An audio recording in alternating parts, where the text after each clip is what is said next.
এই যে শুন না, কাল থেকে তো কলেজ ছুটি। আমি চাই কালকের আমরা কোথাও ঘুরে আসি।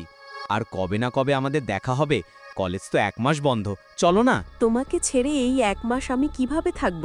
আমি পারবো না। তোমাকে ছেড়ে থাকতে আমি পারবো না। তুমি কিছু একটা করো। কি যে করি, আগে ঘুরতে চলো, তারপরে একটা বুদ্ধি বের করব।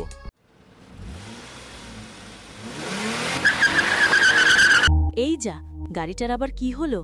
এখন কি হবে? গাড়ি দিয়ে তো আগুন বের হচ্ছে। আমরা এবারে বাড়ি ফিরবো কিভাবে? হঠাৎ কি যে হলো আমি কিছু বুঝতেছি না। তুমি কিছু চিন্তা করো না, আমি তো আছি, ঠিকই একটা ব্যবস্থা হয়ে যাবে। চলো আমরা সামনের দিকে হাঁটি, দেখি কিছু পাই কিনা।